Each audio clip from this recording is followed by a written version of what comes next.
Okay, welcome everybody. This is Lessons for Life podcast. My name is Troy Hudkins, and my guest today is Tim Vanderwoerd. Tim, how you doing today? I'm fantastic. How are you? Awesome, thank you. So to get started, who is Tim Vanderwoerd? Good question. So you want my personal story? You want my... That's all up to you. That's all up to me? All right. Well, boy, where do I start? So I grew up in Abbotsford. So that's where I'm originally from. It's Abbotsford, BC.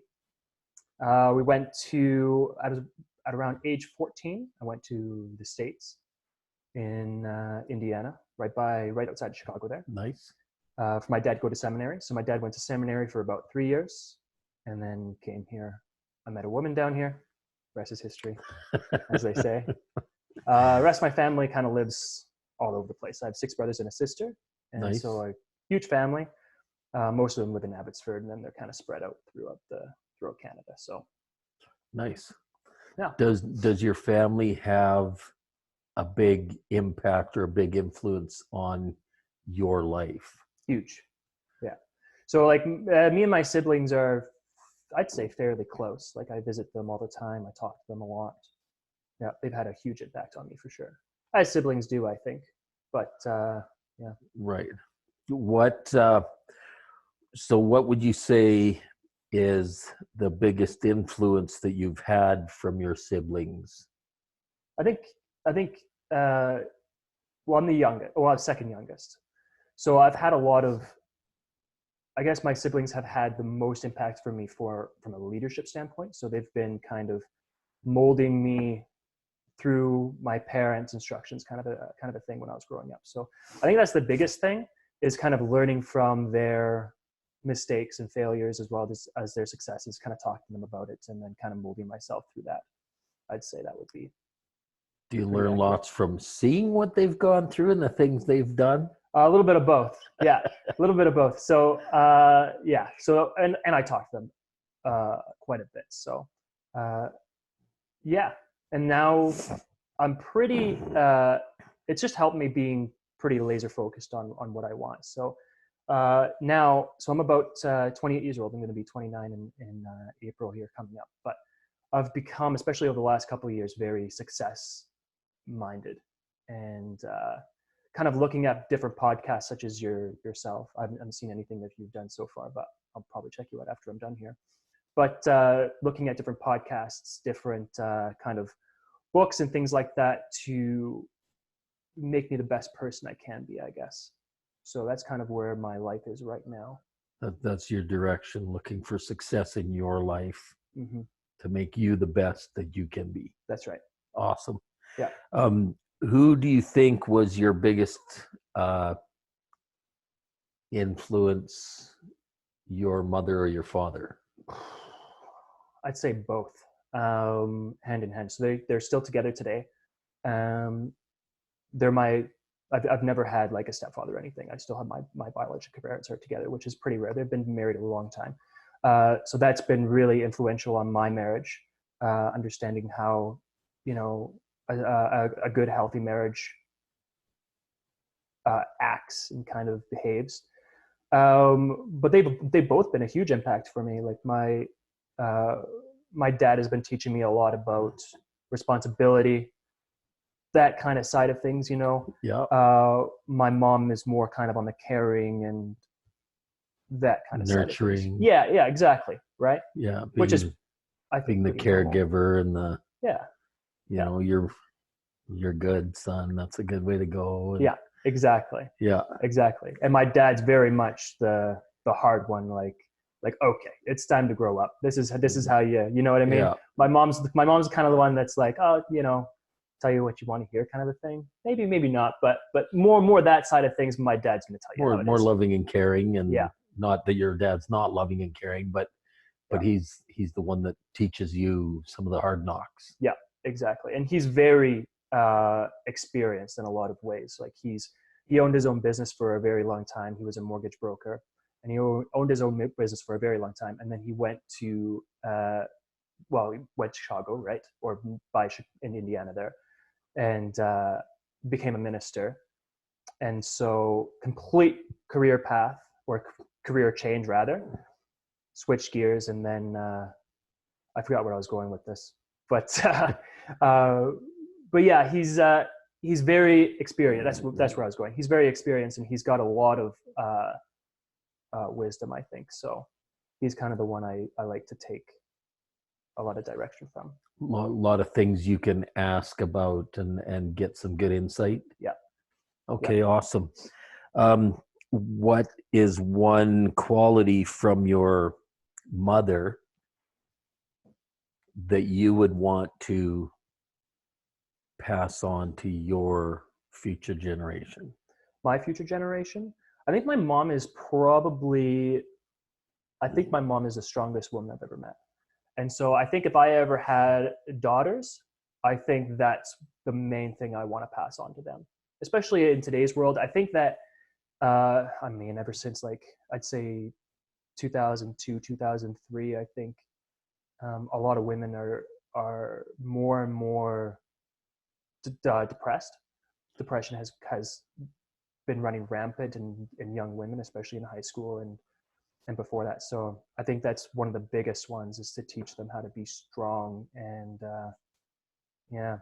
What do you think contributes to that type of, like, the depression and stuff in the younger generation? What do you think is a cause or I think social media is a huge one. I think that young women specifically, so when you're in high school and even before that, and young girls, I think that, so when boys bully, it's more physical, right? Right. So, but when women bully, or when girls bully, it's more emotional, and it's more, they're attacking your status as a person, right? Right. And that's what social media has kind of become, I think, for the younger generation, is this idea of comparing yourself to other people, right?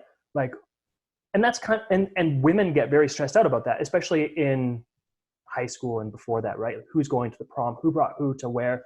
Right. Am I left out of, which event and things like that, right? And I think that that's a huge contributor to. Right.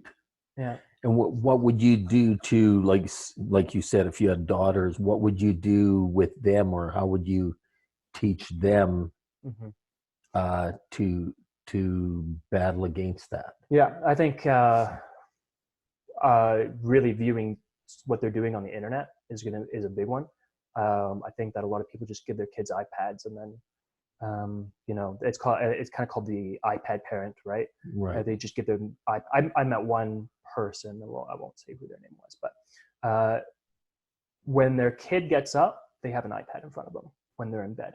Right. When they go to the counter or the kitchen table, they're eating breakfast, they're watching an episode of like Paw Patrol or whatever. Right. They go to school, they got iPads in school. They come home, they're watching another TV show, and then they go to bed, and they're all electronic, always got a screen in front of them. So I think a big part of it is, and it's like drugs to kids.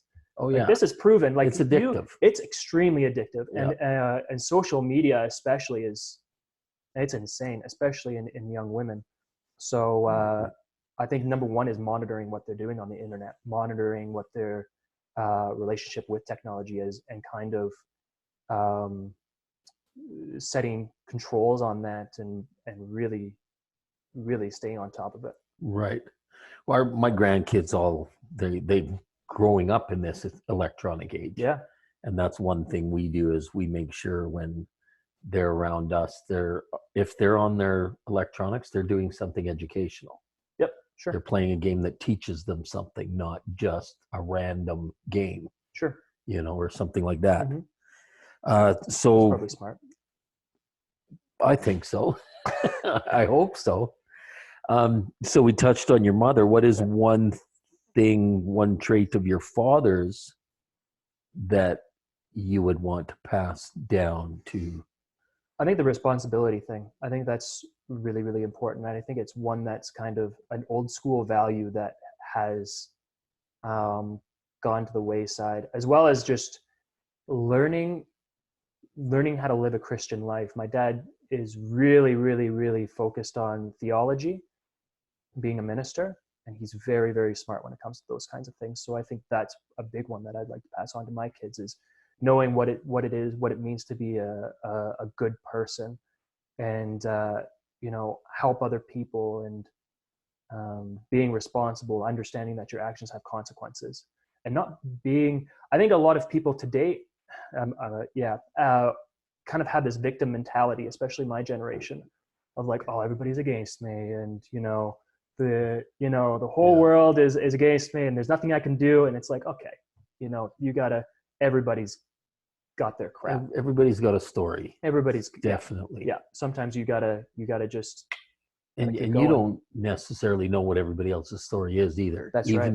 Even just from 100%. The outside looking in, yep. They may appear like everything's going great, but there may be stuff that you don't understand. Yep. So when you are dealing with them or visiting with them or whatever, like you said, treating people right, treating people good, right? Mm-hmm. Having good relationships with people. Yeah. And like you'll find too, if you treat people fairly, it'll come back to you. Like, these people will stay in your life and they'll be very important to you. And I think that's really important for just living a successful life, is having a strong social network, because you can't do it all by yourself. Right. You need to have people. And if you're an unpleasant person to be around, I don't think you're going to be going people aren't going to be around you. Yeah.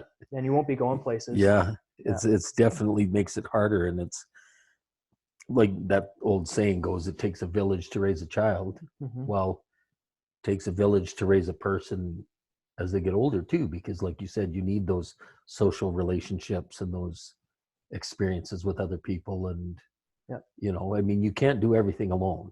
That's right. If you do, it's going to be pretty boring. Yep. Right.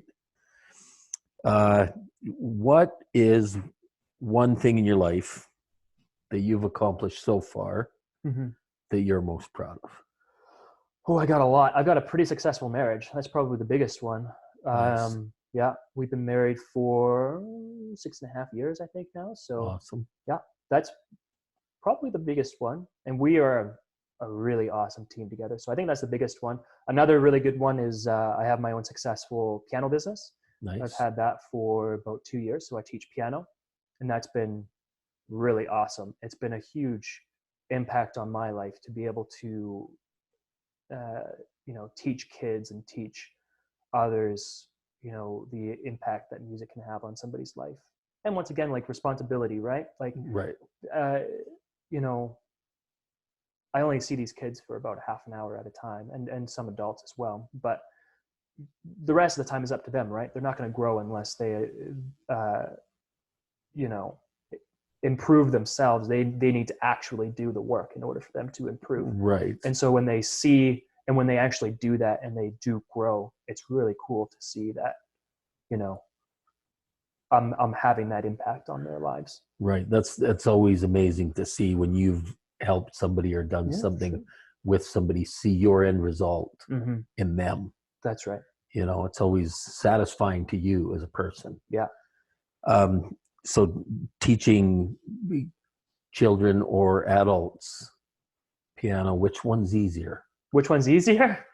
It depends on how you look at it. I think adults do it because they want to do it, right?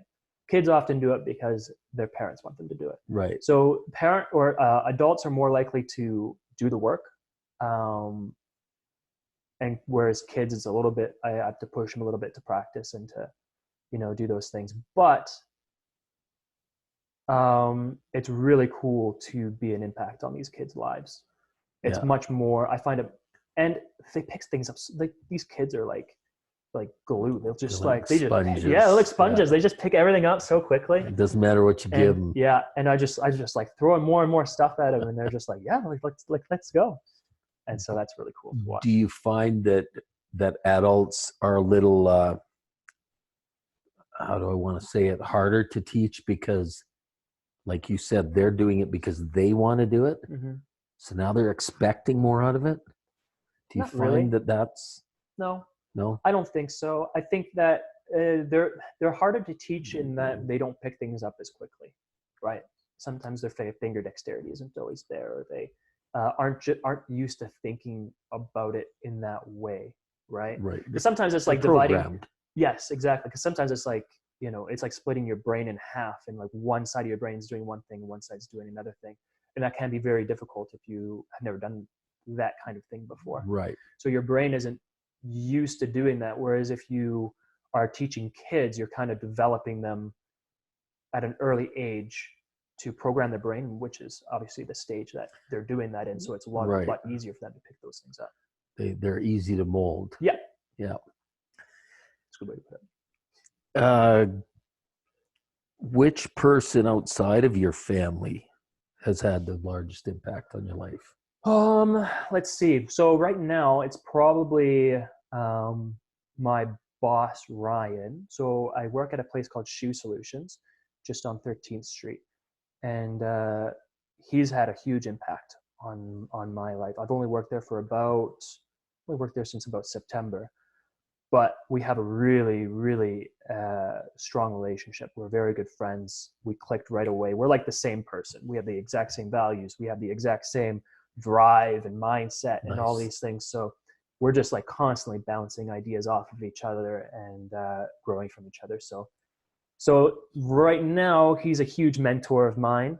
And then there's Kelly Ray, who's been a huge impact on my life as well. And she owns a business, and she's been helping me kind of manage my piano business and tell me, the most effective ways to run a business and what I should be doing, what I should be looking at, things like that. So she's had a huge impact on my life as well, huge mentor for me.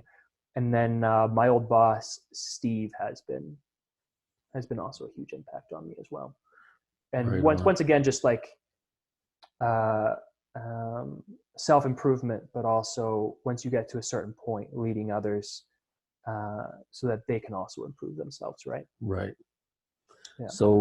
So you talked a little bit about teaching kids, teaching adults, learning from other people and stuff. So how important is education? Like early education? What kind of education? It depends on what kind of education you're talking about. If you're talking about post-secondary education, that's up to you. Okay. I would say post-secondary education isn't near as important as what it used to be, especially when it comes to getting a job. I think that and the debt that you have afterwards. I was lucky. I actually worked for a roofing company for about 4 years when I was in school, and I made good money. Like it was really good money, and so I didn't have any student debt, but it was hard work. It sucked. Like roofing is awful. Been there, done that. Yeah, Oh yeah. I think we might have talked about it maybe, but when we met. Yeah. But it sucks. It's not fun, and I didn't like it at all. But yeah, it helped me get through university. I got a degree. But with that said, I think that a lot of employers aren't necessarily looking at degrees anymore, and I think the value of education has kind of degraded from what it used to be. Right. I don't think that you're learning as much as what you should be learning. And I think that when a lot of people are looking for employers or employees, they're looking at your life skills, whether or not you know how to close, if you can speak clearly and correctly, if you can write cohesively, if you're good with computers. And like, these are things that you can't learn in school, right? If you have a good character, that's a huge one. Right? I think that's huge in anything, whether it be work or social relationships or family relationships. Yeah.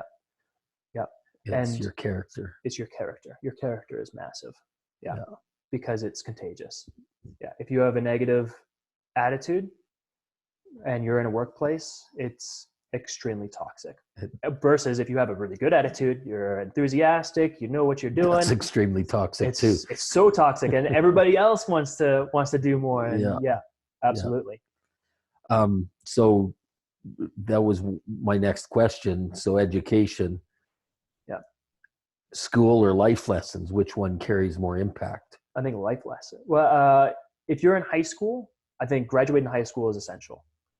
But after that, I think life lessons is especially important, and experience.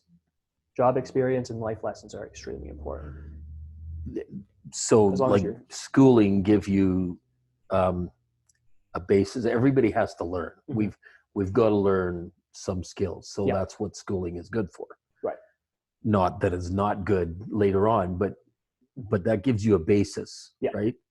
And then as you grow, the life lessons carry quite a large amount of impact for your future life. Yeah. And in my mind, we never stop learning. No, I would hope we never stop learning. No, and I think that I think that's a really good outlook to have.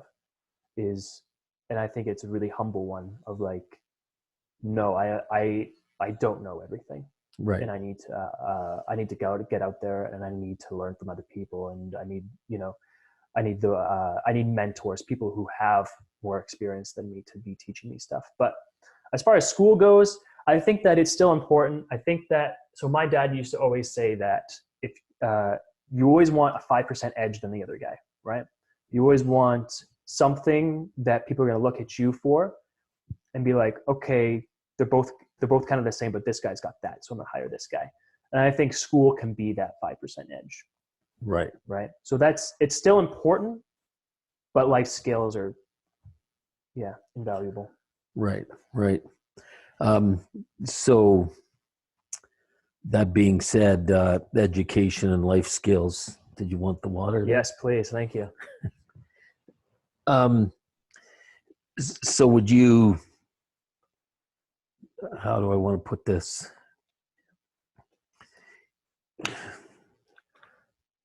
Would you, as a teacher, teaching children piano or whatever, and obviously learning things yourself,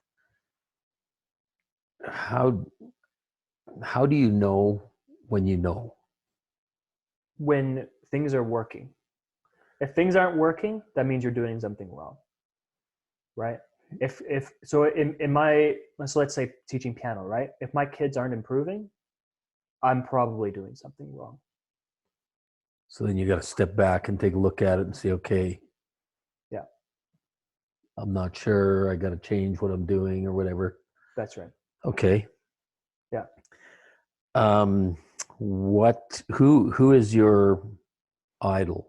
Who do you look at and say, I want to be like them, or I want to do what they've done or accomplish what they've accomplished? I don't really have one singular one. I mean, because I'm a Christian, obviously, Jesus would be, the one I ultimately look up to. But I mean, as I said, I have many mentors that teach me a lot of different things. I got my parents, I've got my bosses, and a lot of friends, and so I look at a lot of different things in a lot of different areas where I really like where this guy's going. I really like this guy's character, and like Ryan as an example, the guy I brought up earlier, my boss. I really like what he's doing with his business and his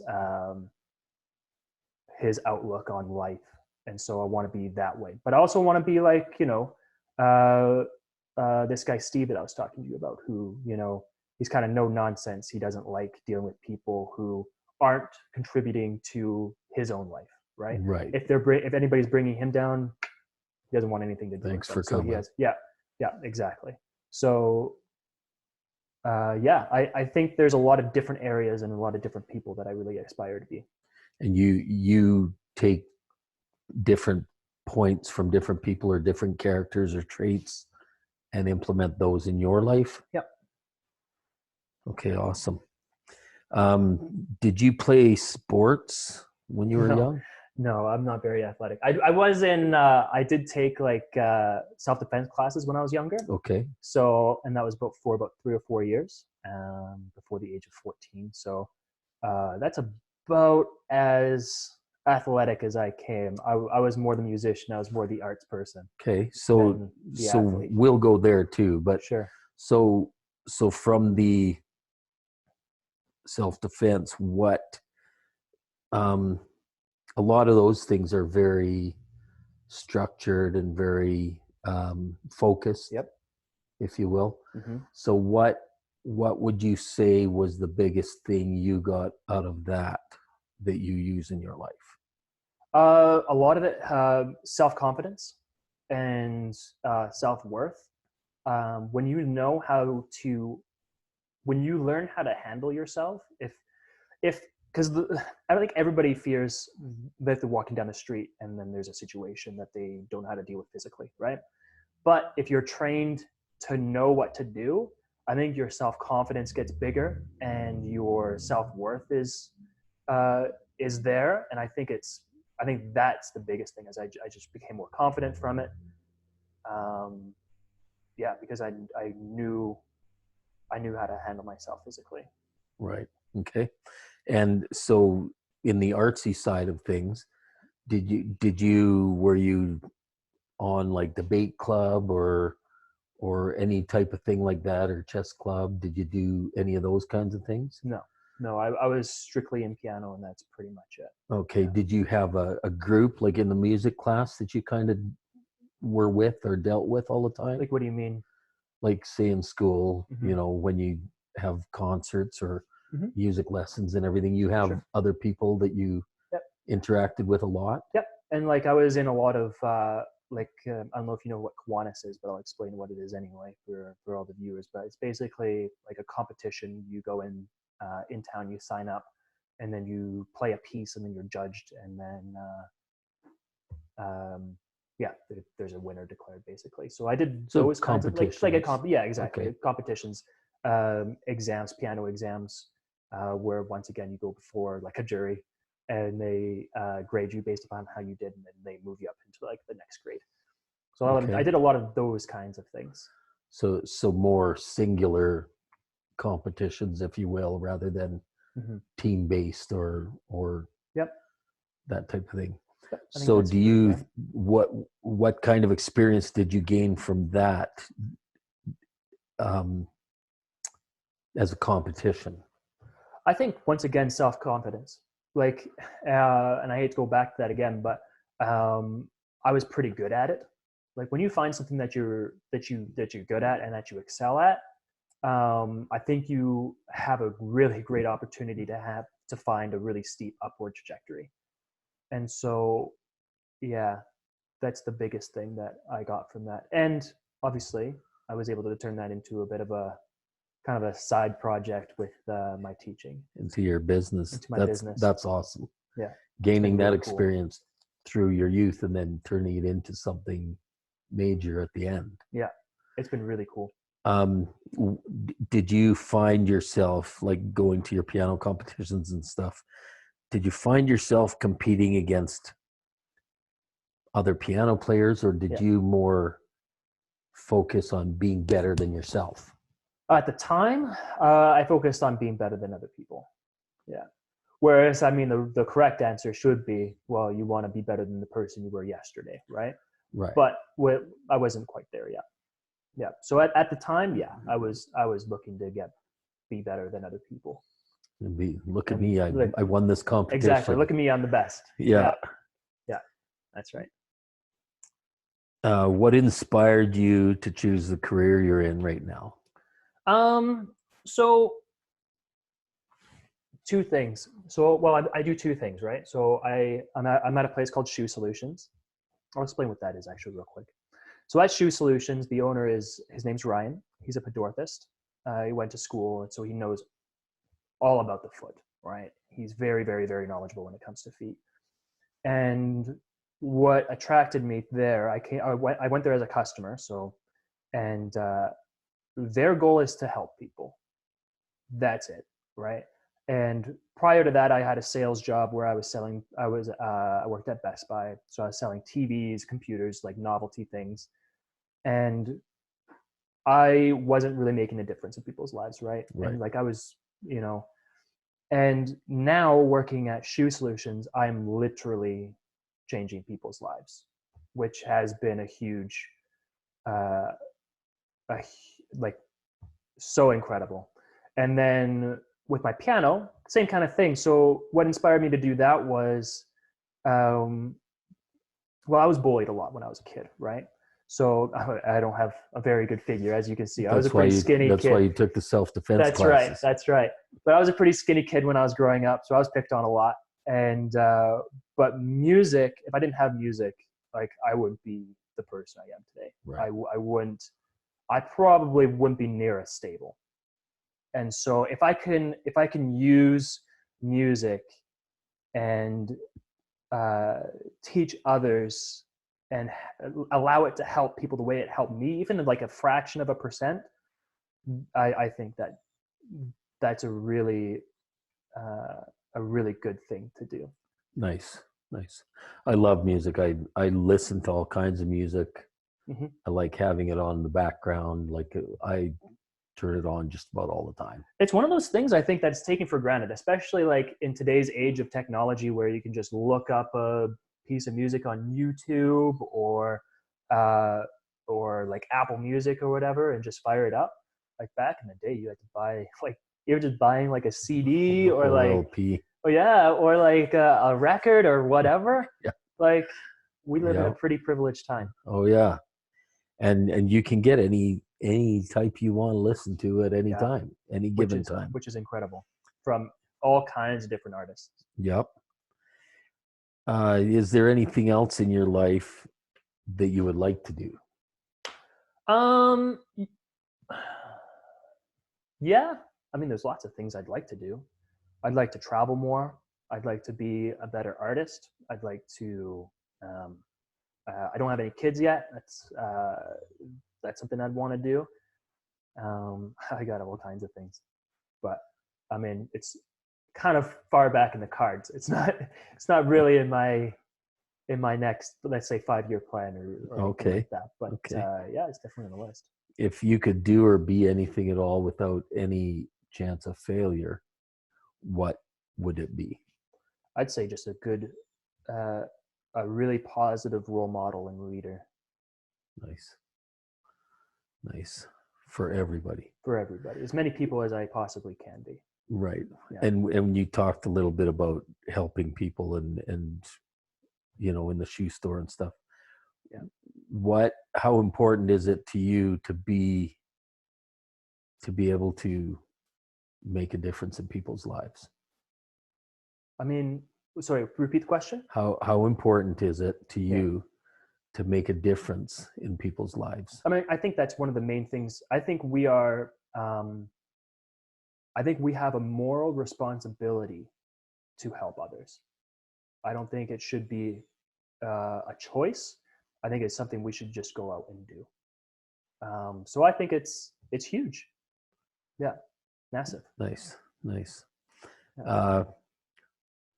And to be competent too. I think we have a moral obligation to be competent people in order to impact others and help others so that they can also be competent and help others. Right. Okay. What do you do in your spare time? Mm-hmm. Man, there's not much of it. But okay, so what do I do in my spare time? So in the morning, I walk my dog. I have a dog. His name's Bear. He's awesome. I walk him twice a day. We go to the off-leash park. And I really value that time. It's really awesome. I get to see other dogs. So I really like that time. I do devotions in the morning. I like to read my Bible and reflect on the person I was yesterday, last year, last month. Nice. And see what I can do to improve my character, improve where I think I am failing. And then during the night, I have a lot of friends. I have a big social circle. And so I'll go to my buddy's place, hang out, have a bunch of friends, maybe play like a couple of games or whatever. I really value that time as well. So I'm a very social person. Nice. I just like talking to people and hanging out. Yeah. Awesome. What's the biggest lesson you've learned in your life so far? Oh boy. I don't know, man. I don't know. I think being responsible and being the best person you can be, and not necessarily to be happy. I don't think that's a admirable goal. I think once again, being competent, being responsible to help affect other people's lives. I think that's the biggest lesson that I've learned. Yeah, and how that can come back around too, because when you're doing that, other people are more willing to help you out as well. And like, sure. yeah, and I get that some people are jerks and some people are whatever, but those people will go away, and yeah, Right. and you can shut people out or you can shut those people up pretty easily. If people are tearing you down, you know, I think you should have the opportunity. If you feel like somebody's taking you down to a certain extent, we should move on. Right. Move on to more positive relationships. Yeah. So going there, then what kind of importance is it to you to have positive relationships? It's huge. I think it's a huge part of life. I think as human beings, we are made to have. We're pack animals. It's just the way we're built. And people can say, well, I'm an introvert. You know, I don't like people. Well, you should get to learn because it's for your benefit. You're benefiting from it. Like, you are being a better person if you interact with others. So you should get outside. If that's the case, you should get outside your comfort zone and meet some people. That's what I think. Yeah. And with relationship to family, how important is it to have your family in your life? My family is pretty important because they help me grow. But I understand that a lot of families aren't like that. A lot of families are toxic, and I don't really have an answer for that yet because I've never been in that kind of situation. But I've been pretty fortunate. Like, as I said, my parents have always been together. They've never been remarried, either of them. They have a very, very, very healthy marriage. I've been very fortunate there. I have awesome siblings, and so I have a very strong family. I don't really know what it's like to have a dysfunctional family. So if anybody's wondering like what to do if they have like, you know, toxic relationships with their family, I don't know how to deal with that. What about outside of family? I was going to say extended family, but that's not what I mean. Like, so your social circle. Yeah. How important is it to have a good social circle? Well, as I said, I mean, as human beings, we're pack animals. Right. It's necessary. Okay. Is there anything you try and do to make sure that other people enjoy that closeness or that bond? Sure. Yeah, I think like, you know, I hope anyway that all of the people that I care about know that they can come to me for anything, and I want to be one of those friends that will be there no matter what. Right. Like, if you call me, I'm the guy. Right. I'll drop what I got and I'll do what I can to be there. So nice. Yeah. Awesome. What is something that you've done in your life that you wish you could go back and change? I don't know. I don't really have any regrets. I'm not really one that looks back at and tries to change it. But all of the mistakes that I made, I like to think that I grew from. So I don't think I would really go back and change very much. Well, yeah. I was a bit of a not a jerk in high school, but I was pretty popular as far as like women are concerned. But I never really. But I led a lot of people on in high school. So maybe that's one of the things I would change. But besides that, like, I don't really have any regrets. Okay. What one thing in your past has given you your greatest life lesson? My biggest life lesson? A singular experience? Man, I don't know. I think it's just been a collection of small experiences that have been impactful for me. And like struggles too. Like, I think my attitude towards pretty much anything as far as struggles go, because if you don't think you're going to struggle, it's coming, and it doesn't matter how privileged or how good you think you've got it. You need to look at it as a growing experience. And if you do that, if you can get through an experience, like a negative experience that you're facing, I think you will grow from it if you can get on the other side. Okay. So I think that a lot of people need to look at it that way and have a good attitude about those types of things. I look at that sometimes with some of the things, like I said, what one thing would you change in your life? Mm-hmm. I look back at that sometimes and think all those experiences, whether good or bad, throughout your life have made you who you are today. That's right. So if you go back and change those, are you the same person today? Yeah. Good question. Right? Who knows? Yeah. Probably not. Yeah. Like, I mean, in the end, will you be that person that'll be there for everybody, or will you be a totally different guy? Sometimes you need to crash and burn in order to grow. It's just the way it works. Yeah. Yep. What is your idea of perfect happiness? I don't think it exists, at least not on this earth. Maybe in the next one, but I don't know. I don't think it exists. True happiness doesn't exist. I think, and if it does,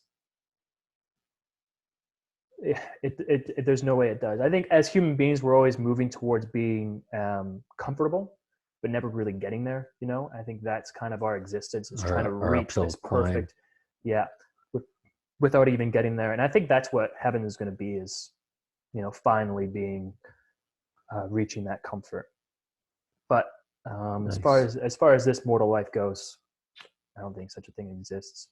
I think it's all about responsibility, focusing on yourself and helping other people.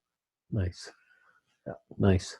How important is it to have a positive attitude in all your dealings with other people? It's massive. Whether it be family, friends, work. It's the biggest thing. I think it's one of the biggest things you need to have, is a positive outlook on life, because it's gonna affect your success. It's gonna affect your relationships. It's gonna affect your marriage if you've got one. It should affect everything. And if you have a negative outlook on life, you're gonna be miserable. Like, it's just the way. Yeah. And you see some of those people around. Oh yeah. Oh, you do. And it's so, and you can taste it. Like it's something that you can feel. Like, you drive by somebody and you just get a small glimpse into that person's life. You're like, holy, like, what is up? Yeah. Yeah. Yeah. Do you do any meditation or yoga or any sort of self-healing type of work? Not really. I do devotions and things like that, and I work out in the morning, something I forgot to mention, but that's pretty much it. Yeah. I can tell you work out in the morning. Yeah, right? Yeah, not much of a figure here. Unfortunately, I got a hard time gaining weight, but I do. I could give you some of mine. I hear that all the time. Is there anything kind of related to, like you said, your self-healing work, your devotions, or reading your Bible and stuff? Is there anything you would suggest for others? Yeah, I think other people should do that too. Like, and I know there can be a lot of negative ideas about the Bible, but I think if you follow what it says, even about, like, I talk a lot about mentors. Like, there's a passage in Hebrews in the New Testament that says, like having a good attitude when you want your mentors to come and talk to you with joy. Because if they don't, if they're grieving, or if they're like, oh man, I got to talk to this guy again. Like, what benefit is it to you? You're not going to learn anything. Fine. Yeah. Like, oh my goodness. Like, I got to talk to this guy. Like, okay. Like, you know, it's little things like that. And like, that's like a one sentence in Hebrews. Like, that's it. There's so much knowledge in there that people overlook. And I think it's a huge missed opportunity. And that same positive attitude the other way around. If you're not looking forward to talking to your mentor, then fine, I'll sit and listen. Yeah. What are you going to learn from them if you're not open to that and being ready for it? Yeah. If you could write a letter to your younger self, what would you say, and what kind of advice would you give yourself, and what age would it be? Oh man, I have no idea. It'd probably be about age 8 through 10, and I'd probably just say, like, it gets better, and that's pretty much it. I wouldn't really say anything like that, but yeah, around that time I was pretty miserable. So. Okay. What type of music do you listen to that makes you happy? Listen to all kinds of stuff. Right now I've been listening to, thanks to a coworker of mine, Mindy, I've been listening to a lot of Josh Groban. and he's been really upbeat. It's been really awesome to listen to him. I listen to I listen to so much stuff. I've been listening to a rapper named NF. He's been really cool. I listen to a lot of Beethoven and Mozart. And I'm all over the map. A lot of country music. I listen to all kinds of stuff. Yeah. Nice. Awesome. If you could have lunch with anybody, dead or alive, who would it be? I'd love to, Jesus, I guess. I mean, it doesn't get much better than that, I don't think. And there's all kinds of stuff I'd like to ask him. There's all kinds of knowledge that I think he'd be able to give me. But yeah, that would be my answer. Gain a little bit of insight. Yeah. Got all kinds of questions. Or a lot. Yeah. So if you were stranded on a desert island and your device that you had could only play one song, oh man, what would that song be? I don't even know. Over and over and over and over again. I don't know. Probably one of Beethoven's symphonies, but I can't really pick one. Anything but the fifth. Yeah. Probably like maybe the second or third. Yeah. Yeah. What is your why? My why? I think the reason why I get out of bed and I do what I do is to help people. I think that's the biggest reason, and to try to do as much of God's work as I possibly can. Nice. I think that's the goal, and not necessarily because I'm going to be rewarded, but because I think it's the right thing to do. And what kind of impact does that have on you, knowing that you can go out and do things, whether somebody's forcing you to do them or whether you're just doing them for yourself or because it's the right thing to do? What do you mean? Sorry? What would your thoughts on that be? What kind of impact does it have on your life, having to go out and do things, whether people are forcing you to do it, whether you want to do it for yourself, or whether you're doing it just because it's the right thing to do? I think it's just because it's the right thing to do. Yeah. Okay.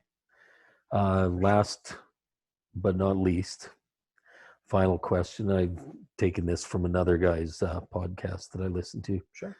If you have learned everything in your life and accomplished everything you've ever wanted to, learned everything you could about anything, okay, and when you pass on and go to the other side, everything that you have, all your knowledge and stuff, has to go with you. Nobody else on this earth is going to know who Tim Vanderwoerd is.